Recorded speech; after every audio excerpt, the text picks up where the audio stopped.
اب یہ ساری چیزیں ایک گراؤنڈ ریالٹیز ہیں. اب آپ لوگوں کو آیتیں حدیثیں نہیں سنا کے کہہ سکتے کہ جی وہ سب انسان اللہ کے نزدیک برابر ہے, یہ ساری چیزیں نہیں ہو سکتی. بہرحال اللہ تعالیٰ نے بنو ہاشم کو تو جان والوں پہ فضیلت دی ہے نا, بنو اسرائیل کو بھی دی, بنو اسماعیل کو بھی. تو قریش مکہ بنو اسماعیل تھے نا, اور ان میں بھی ایک ڈومیننٹ قبیلہ نبی علیہ السلام کی ایک نسبت تو انہیں حاصل تھی, تو یہ جینون تھا.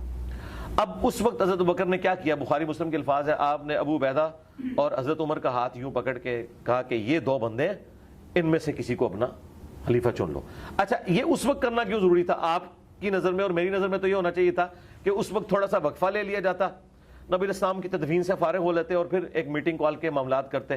لیکن یہ معاملہ اس طرف جانے والا نظر نہیں آ رہا تھا. اس وقت کی سچویشن کو وہی بہتر سمجھ سکتے ہیں, اور اس میں مجھ سے پکا لے لیں, امام حسن نے معاویہ بن ابی سفیان کے ہاتھ پہ جو صلح کی ہے, ان کے اپنے ساتھیوں نے کہا کہ اس نے ہمیں ذلیل کروا دیا ہے. لیکن یہ تو امام حسن سمجھ سکتے ہیں, یا میں ان کے اس درد کو سمجھ سکتا ہوں کہ انہیں کس مجبوری میں صلح کرنی پڑی ہے. صلح ہی اس وقت بہتر آپشن تھی, ورنہ وہ تو 40,000 کا لشکر لے کے گئے تھے معاویہ سے لڑنے کے لیے.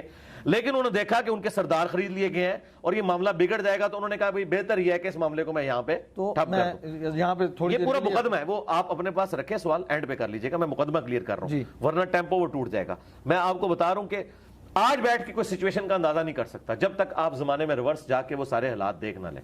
تو حضرت ابوبکر نے اس وقت یہ ریلائز کیا کہ بھائی اگر اس وقت کوئی ڈیسیژن نہ ہوا تو یہ تلپٹ ہو جائے گا, اور یہ انصار مدینہ کو چنیں گے اور ایک نئی گیم شروع ہو جائے گی, قریش مکہ میں ہی پھوٹ پڑ جائے گی. اب اس کا آخری حل یہ ہے کہ ان دو بڑے سرداروں میں سے ایک کو چن لیا جائے. اور انہوں نے کن بندوں کے نام پیش کیے؟ ابو عبیدہ بن جراح, جن کو نبی علیہ السلام نے امین الامت کہا تھا. نجران کے جب عیسائی آئے, بخاری میں آئے, وہ مبالغہ تو نہیں ہو سکا تھا, مسلم میں آئے کہ مولا علی, حسن, حسین اور فاطمہ کو لے کے نبی علیہ السلام آئے, لیکن مبالغہ ہوا نہیں کیونکہ کرسچن ریڈی نہیں ہوئے. لیکن پھر انہوں نے کہا کہ اگر مبالغہ ہوا تو ہم مارے جائیں گے, اگر یہ جھوٹا نبی ہوا تو پھر ہمیں کوئی ڈر نہیں, تو آپ ہمارے ساتھ کوئی اپنا ایسا قریبی آدمی بھیجیں. تو آپ نے فرمایا میں امین الامت تمہاری طرف بھیجوں گا. پھر نبی علیہ السلام نے ابو عبیدہ بن جراح کو بھیجا. تو حضرت ابوبکر نے وہ سوٹیبل پرسنالٹیز کے ہاتھ اس طریقے سے کھڑے کیے اور کہا ان میں سے چن لو. لیکن دونوں نے کہا کہ حضرت آپ کے ہوتے ہوئے ہم نہیں کریں گے, کیونکہ نبی علیہ السلام نے آپ کو مصلی پر کھڑا کیا تھا اور اس کی وجہ سے ہم آپ کو خلیفہ چنیں گے. اور چنا.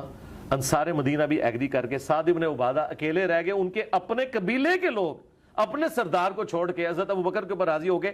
اس سے آپ کو اندازہ ہوگا کہ حضرت ابوبکر کی پرسنالٹی کتنی بڑی تھی. ادروائز وہ پورا قبیلہ چھوڑ دیتا, انہوں نے اپنے سردار کو چھوڑ کے حضرت ابوبکر کی بیعت کر لی. اس سے حضرت ابوبکر کی ڈومیننسی نظر آتی ہے. حالانکہ وہ کمزور آدمی تھے یار, بوڑھا آدمی تھا, ایک کوئی پہلوان نہیں تھا. کوئی آپ کو حدیثوں میں نہیں ملے گا کہ انہوں نے بدر میں اتنے بندے قتل کر دیے تھے تو وہ یہ تھے تو وہ تھے, نہیں. ان کی ایک بزرگی, نبی علیہ السلام کے ساتھ قربت, یار غار ہونا, یہ ساری چیزیں, پھر نبی علیہ السلام کے وہ سسر بھی اور ساری قربت, یہ ساری چیزوں کی وجہ سے ان کے اوپر ایگری کر گئے اور وہ بیعت ہو گئی اور پھر وہ سارا معاملہ ہوا.